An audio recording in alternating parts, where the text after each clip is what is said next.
नमस्कार दोस्तों, exam pointer में आपका स्वागत है। आज हम आपके लिए लेकर आए हैं टॉप 50 जीके जीएस का प्रैक्टिस सेट 13। तो दोस्तों चलिए स्टार्ट करते हैं क्वेश्चन नंबर 1 से।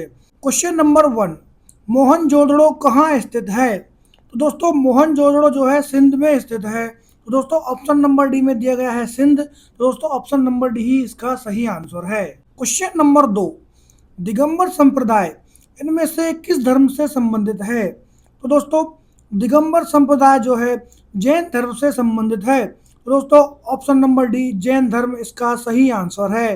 क्वेश्चन नंबर 3, सम्राट अशोक का पितामह कौन था? तो दोस्तों सम्राट अशोक का पितामह था चंद्रगुप्त मौर्य।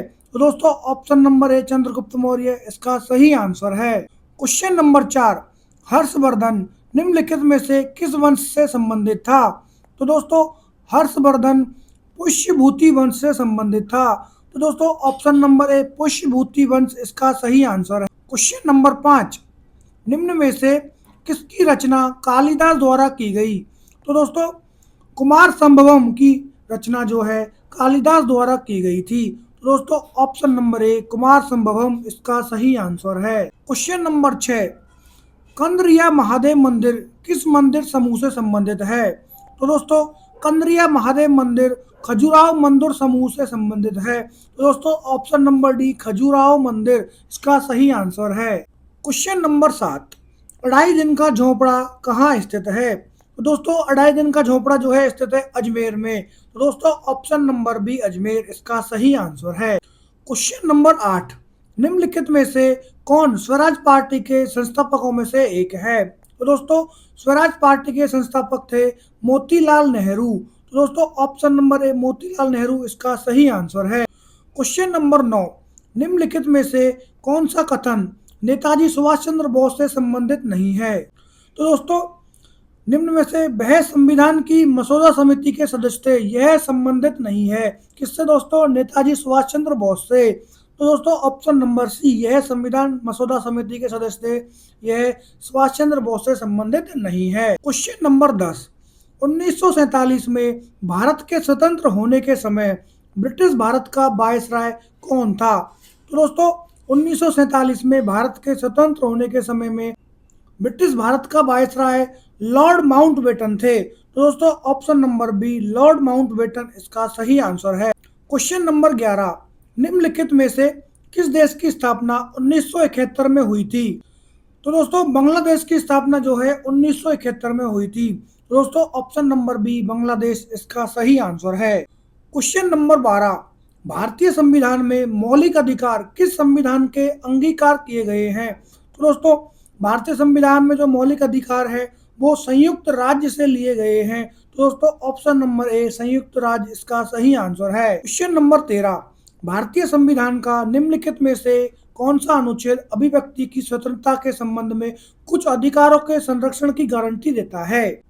अनुच्छेद 19 जो अभिव्यक्ति की स्वतंत्रता के संबंध में कुछ अधिकारों को संरक्षण की गारंटी देता है। तो दोस्तों ऑप्शन नंबर सी अनुच्छेद 19 इसका सही आंसर है। क्वेश्चन नंबर 14, भारतीय नागरिकता प्राप्त करने की शर्तें निर्धारित करने के लिए सक्षम प्राधिकारी कौन है? तो दोस्तों भारतीय नागरिकता प्राप्त करने के लिए निर्धारित करने के लिए सक्षम प्राधिकारी है संसद। तो दोस्तों ऑप्शन नंबर डी संसद इसका सही आंसर। क्वेश्चन नंबर 15, केंद्र की मंत्रिपरिषद में कितने मंत्रियों को शामिल किया जा सकता है? तो दोस्तों केंद्र की मंत्रिपरिषद में लोकसभा के कुल सदस्यों के 15% मंत्रियों को शामिल किया जा सकता है। तो दोस्तों ऑप्शन नंबर ए लोकसभा के कुल सदस्यों के 15% इसका सही आंसर है। क्वेश्चन नंबर 16, भारत में सबसे पुराना उच्च न्यायालय कौन सा है? तो दोस्तों भारत में सबसे पुराना उच्च न्यायालय है कलकत्ता उच्च न्यायालय। तो दोस्तों ऑप्शन नंबर डी में दिया गया है कलकत्ता उच्च न्यायालय, यही इसका सही आंसर है। क्वेश्चन नंबर 17, राज्य अधिनियम के अनुसार ग्राम पंचायत के सरपंच या मुखिया का चुनाव वार्ड सदस्यों द्वारा रिक्त स्थान वर्ष की अवधि के लिए किया जाता है। तो दोस्तों ग्राम पंचायत के जो सरपंच और जो मुखिया होता है उसका चुनाव दोस्तों वार्ड सदस्य द्वारा 5 वर्षों की अवधि के लिए किया जाता है। तो दोस्तों ऑप्शन नंबर बी 5 वर्ष इसका सही आंसर है। क्वेश्चन नंबर 18, भारतीय संविधान के अनुच्छेद 148 के तहत स्थापित किस संवैधानिक प्राधिकरण को केंद्र तथा प्रत्येक राज्य एवं केंद्र शासित प्रदेशों की सरकारों की प्राप्ति एवं व्यय लेखा परीक्षा करने की शक्ति प्रदान की गई है। तो दोस्तों, भारतीय संविधान अनुच्छेद 148 के तहत भारत के नियंत्रक एवं महालेखा परीक्षक भारत के नियंत्रक एवं महालेखा परीक्षक संवैधानिक प्राधिकरण को केंद्र तथा प्रत्येक राज्य केंद्र शासित प्रदेश की सरकारों की प्राप्तियों और व्यय लेखा परीक्षा करने की शक्तियां प्रदान की गई है। तो दोस्तों, ऑप्शन नंबर सी, भारत के नियंत्रक एवं महालेखा परीक्षक, यही इसका सही आंसर है। Question number 19, flag code of India 2002 के अनुसार भारतीय ध्वज की स्थिति क्या होनी चाहिए जब वह एक सीधी रेखा में अन्य देशों के झंडे के साथ प्रदर्शित हो। तो दोस्तों, फ्लैग कोड ऑफ इंडिया 2002 के अनुसार भारतीय ध्वज की स्थिति दाएं छोर पर होनी चाहिए जब वह एक सीधी रेखा में अन्य देशों के झंडों के साथ में प्रदर्शित हो। तो दोस्तों, ऑप्शन नंबर बी, दाएं छोर पर, यही इसका सही आंसर है। तो दोस्तों, ये बहुत इंपॉर्टेंट क्वेश्चन है, आप इस क्वेश्चन को नोट कर लीजिए, कई बार एग्जाम में पूछा जा चुका है। तो दोस्तों, आपको फ्लैग कोड ऑफ इंडिया 2002 याद रखना है। क्वेश्चन नंबर 20, ट्रिपल तलाक निम्नलिखित में से किससे संबंधित है। तो दोस्तों, ट्रिपल तलाक शब्द से ही पता चलता है कि यह तलाक से संबंधित है। तो दोस्तों, ऑप्शन नंबर बी, तलाक, यही इसका सही आंसर है। क्वेश्चन नंबर 21, सबसे उष्ण ग्रह कौन सा है। तो दोस्तों, सबसे उष्ण ग्रह जो है वो है शुक्र। दोस्तों, ऑप्शन नंबर बी, शुक्र, इसका सही आंसर है।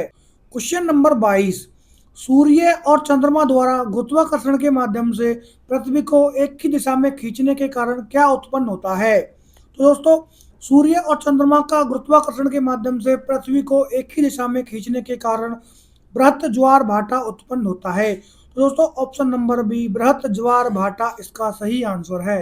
क्वेश्चन नंबर 23, निम्न में से किस महासागर में क्यूरोसियो जलधारा प्रवाहित होती है। तो दोस्तों, प्रशांत महासागर में क्यूरोसियो जलधारा प्रवाहित होती है। तो दोस्तों, ऑप्शन नंबर डी, प्रशांत महासागर, इसका सही आंसर है। क्वेश्चन नंबर 24, भूगोल शब्द इनमें से किसके द्वारा गढ़ा गया था।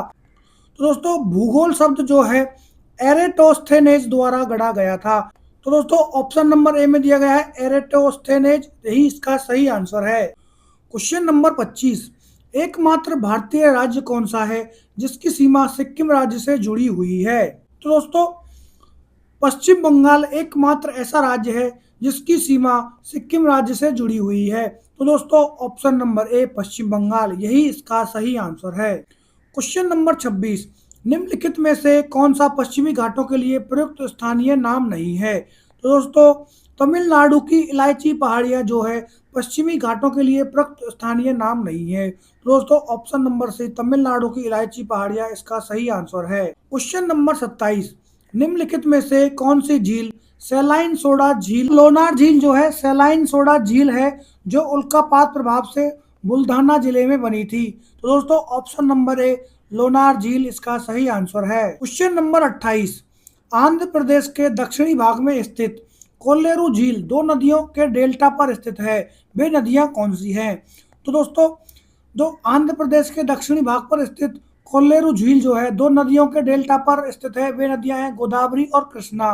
दोस्तों, ऑप्शन नंबर बी में दिया गया है गोदावरी और कृष्णा, यही इसका सही आंसर है। क्वेश्चन नंबर 29, निम्नलिखित में से कौन सा क्षेत्र भारत के दक्षिण पश्चिम मानसून पवनों से अधिकतम वर्षा प्राप्त करने के लिए जाना जाता है। तो दोस्तों, पश्चिमी घाट क्षेत्र जो है भारत में दक्षिण पश्चिम मानसून पवनों से अधिकतम वर्षा प्राप्त करने के लिए जाना जाता है। दोस्तों, ऑप्शन नंबर ए, पश्चिम घाट, इसका सही आंसर है।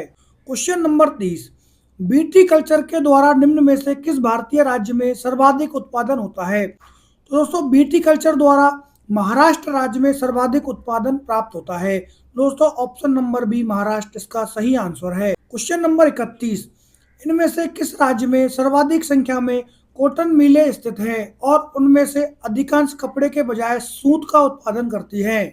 तो दोस्तों, तमिलनाडु राज्य में सर्वाधिक कॉटन मिलें स्थित हैं, उनमें से अधिकांश कपड़े के बजाय सूत का उत्पादन करती हैं। तो दोस्तों, ऑप्शन नंबर ए, तमिलनाडु, यही इसका सही आंसर है। क्वेश्चन नंबर 32, निम्न में से कौन सा राजस्व व्यय का उदाहरण है। तो दोस्तों, सरकारी कर्मचारियों का वेतन जो है राजस्व व्यय का उदाहरण है। तो दोस्तों, ऑप्शन ए, सरकारी कर्मचारियों का वेतन राजस्व व्यय का उदाहरण है।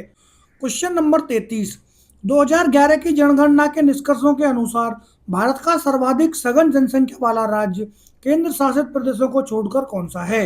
तो दोस्तों 2011 की जनगणना के अनुसार भारत का सर्वाधिक सघन जनसंख्या वाला राज्य बिहार है। दोस्तों ऑप्शन नंबर सी बिहार इसका सही आंसर है। क्वेश्चन नंबर 34, वर्ष 2015-16 के लिए किस देश को वैश्विक प्रतिभा प्रतिस्पर्धा सूचकांक जीटीसीआई सूची में प्रथम स्थान प्राप्त हुआ? तो दोस्तों जीटीसीआई सूची में प्रथम स्थान प्राप्त हुआ था 2015-16 के लिए स्विट्जरलैंड का। तो दोस्तों ऑप्शन नंबर ए में स्विट्जरलैंड दिया गया है, यही इसका सही आंसर है। क्वेश्चन नंबर 35, औपचारिक बैंकिंग प्रणाली के भीतर लोगों को लाने के उद्देश्य से केंद्र सरकार की पहल को कहा जाता है? तो दोस्तों औपचारिक बैंकिंग प्रणाली के भीतर लोगों को लाने के उद्देश्य से केंद्र सरकार की पहल को जनधन योजना कहा जाता है। दोस्तों ऑप्शन नंबर बी जनधन योजना इसका सही आंसर है। क्वेश्चन नंबर 36, रिक्त स्थान को 2002 में सभी गांवों में पेयजल आपूर्ति सुनिश्चित करने के लिए शुरू किया गया था। तो दोस्तों स्वयं जल धारा योजना को 2002 में सभी गांवों में पेयजल आपूर्ति सुनिश्चित करने के लिए शुरू किया गया था। तो दोस्तों ऑप्शन नंबर सी स्वयं जल धारा योजना इसका सही आंसर है। क्वेश्चन नंबर 37, भारतीय लघु व्यवसायों के लिए गूगल द्वारा आयोजित प्रशिक्षण कार्यक्रम जिसमें सूचना एवं प्रौद्योगिकी मंत्रालय और Indian chamber of commerce and industry की साझेदारी है को क्या नाम दिया गया है? तो दोस्तों भारतीय लघु व्यवसायों के लिए गूगल द्वारा आयोजित प्रशिक्षण कार्यक्रम को नाम दिया गया है डिजिटल अनलॉक। तो दोस्तों option number A digital unlock इसका सही आंसर है। क्वेश्चन नंबर 38, निम्नलिखित में से कौन सी महारत्न कंपनी है? तो दोस्तों भारतीय पेट्रोल कॉर्पोरेशन लिमिटेड एक महारत्न कंपनी है। तो दोस्तों option number C Bharat corporation limited इसका सही आंसर है। क्वेश्चन नंबर 39, भारत सरकार ने तीव्र गति से सभी बच्चों और गर्भवती महिलाओं को पूर्ण प्रतिरक्षण कवरेज प्रदान करने की लक्ष्य की प्राप्ति हेतु दिसंबर 2014 में कौन सा मिशन शुरू किया था? तो दोस्तों भारत सरकार ने तीव्र गति से सभी बच्चों और गर्भवती महिलाओं को पूर्ण प्रतिरक्षण कवरेज प्रदान करने की लक्ष्य की प्राप्ति हेतु दिसंबर 2014 में मिशन इंद्रधनुष मिशन शुरू किया था। तो दोस्तों ऑप्शन नंबर डी मिशन इंद्रधनुष इसका सही आंसर है। क्वेश्चन नंबर 40, कुमार मंगलम बिड़ला समिति की स्थापना भारतीय अर्थव्यवस्था के इनमें से किस क्षेत्र पर ध्यान देने के लिए की गई थी?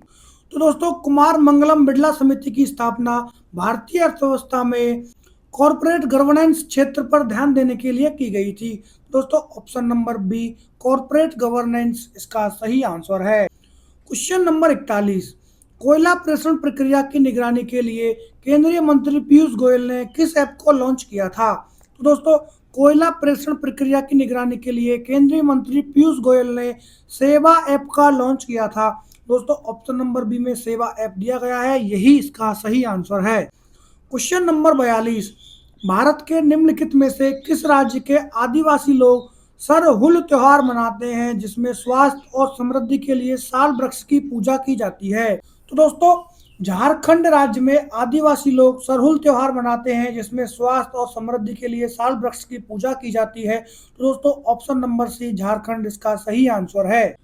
क्वेश्चन नंबर 43, उगादी, बिहू, गुड़ी पड़वा, पुथाडू, विशु और बिसाऊ संक्रांति ये भारत के सभी त्योहार किस इवेंट का जश्न मनाते हैं? तो दोस्तों ये सभी त्योहार जो है नए साल की शुरुआत का इवेंट का जश्न मनाते हैं। तो दोस्तों ऑप्शन नंबर डी नए साल की शुरुआत इसका सही आंसर है। क्वेश्चन नंबर 44, पंडित बिरजू महाराज ने फिल्म बाजी राव मस्तानी में अभिनेत्री दीपिका पादुकोण के नृत्य का निर्देशन किया, वे भारतीय नृत्य के किस रूप के लिए प्रख्यात हैं? तो दोस्तों जो पंडित बिरजू महाराज जी जो है वो प्रसिद्ध हैं कथक नृत्य के लिए। तो दोस्तों ऑप्शन नंबर ए में कथक दिया गया है, यही इसका सही आंसर है। नंबर 45, भारतीय नृत्य शैली मणिपुरी में अधिकांशतः किस आधारित प्रसंगों का चित्रण होता है? तो दोस्तों भारतीय नृत्य शैली मणिपुरी में अधिकांशतः कृष्ण गोपियों पर आधारित प्रसंगों का चित्रण होता है। दोस्तों ऑप्शन नंबर डी कृष्ण गोपियां इसका सही आंसर है। क्वेश्चन नंबर 46, भारत का पहला पोशाक संग्रहालय किस राज्य में स्थित है? तो दोस्तों भारत का पहला पोशाक संग्रहालय गोवा राज्य में स्थित है। दोस्तों ऑप्शन नंबर ए में गोवा दिया गया है, यही इसका सही आंसर है। क्वेश्चन नंबर 47, किस तारीख को विश्व लायन दिवस मनाया जाता है? तो दोस्तों विश्व लायन दिवस मनाया जाता है 10 अगस्त को। तो दोस्तों ऑप्शन नंबर बी 10 अगस्त, यही इसका सही आंसर है। Question number 48, Antrix corporation limited Bengaluru क्या है? तो दोस्तों एंट्रिक्स कॉर्पोरेशन लिमिटेड बेंगलुरु इसरो की एक मार्केटिंग शाखा है। तो दोस्तों ऑप्शन नंबर बी इसरो की एक मार्केटिंग शाखा इसका सही आंसर है। क्वेश्चन नंबर 49, जागृतम अहर्निशम या हमेशा सचेत रहे किस संगठन का आदर्श वाक्य है? जागृतम अहर्निशम या हमेशा सचेत रहे दोस्तों गुप्तचर विभाग का संगठन का आदर्श वाक्य है। दोस्तों ऑप्शन नंबर डी गुप्तचर विभाग इसका सही आंसर है। क्वेश्चन नंबर 50, निम्नलिखित में से कौन सा टेनिस टूर्नामेंट क्ले कोर्ट पर खेला जाता है? तो दोस्तों Rowland Garros tennis tournament clay court पर खेला जाता है। तो दोस्तों option number A Rowland Garros इसका सही आंसर है। तो दोस्तों अगर आपको आज का यह प्रैक्टिस सेट अच्छा लगा हो तो दोस्तों इस वीडियो को जरूर लाइक करें। प्रैक्टिस सेट का पीडीएफ चाहिए तो वो दोस्तों आपको टेलीग्राम पर मिल जाएगा, जिसका लिंक चैनल के डिस्क्रिप्शन में दिया गया है।